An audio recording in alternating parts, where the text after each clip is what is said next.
All right, so we're going to do some basic two-step equations. So remember we talked about PEMDAS. We're going to do that backwards. So we're going to do our adding and subtracting, then our multiplication and division. So when I'm looking at number 1, okay, the first thing I'm going to do is divide that equal sign so we know exactly what's the left and the right. I have 2x plus 5 equals 21. So 2 times x plus 5. So we're going to do that addition and subtraction first. So we're going to do the plus 5 first. And we're going to do the inverse operation by subtracting 5. And 5 minus 5, that's going to go away. We're going to bring down the 2x. And then 21 minus 5 is going to give me 16.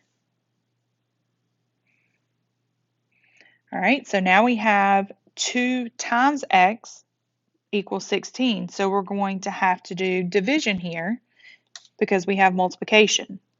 So we're going to divide by 2. And we have x equals 8.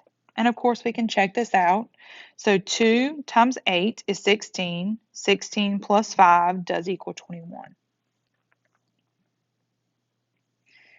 All right, so for our next example, I have x divided by 5 plus 7 equals negative 3. So again, I'm going to do the backwards adding and subtracting first. So we have plus 7.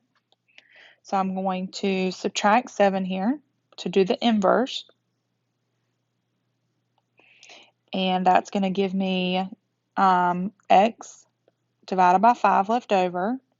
Now, I have negative 3 minus 7. So if you struggle with your negatives, think about your number line. So zeros over here.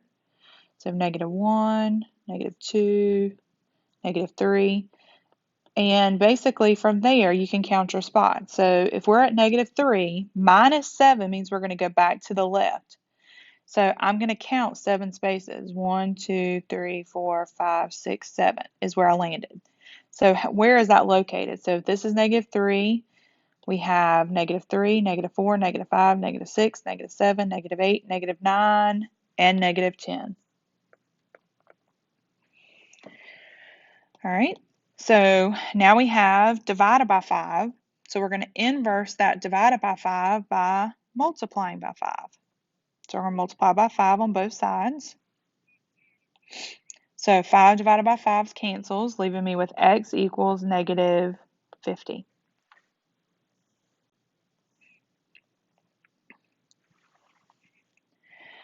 All right, so for our next example, we have minus 4. So we're going to do plus 4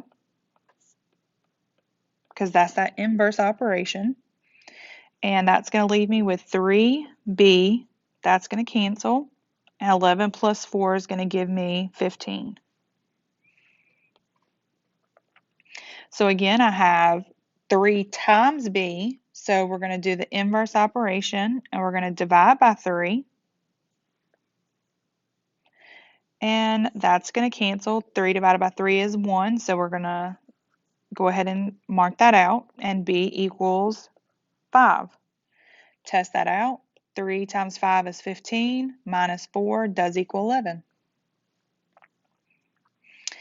Now for number 4, this is going to go back to the example I showed you earlier. We have a negative in front. We're going to move that negative down to the 4, so we have a positive variable. So that's negative y divided by negative 4 plus 2 equals 6. So we have plus 2. So since we have plus 2, we're going to do the opposite, and we're going to subtract 2 to 6. That cancels. So I now have y divided by negative 4 equals 6 minus 4 is going to, or 6 minus 2 is 4. And then we're going to do the inverse of divided by, and the inverse of division is multiplication. So we're going to multiply by negative 4.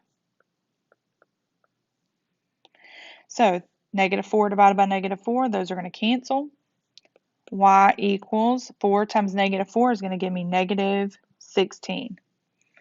All right, so let's test that out. So we have negative 16 divided by 4. So negative 16 divided by 4 is negative 4, but there's a negative in front. So negative negative 4 is positive. Plus 2 gives me 6.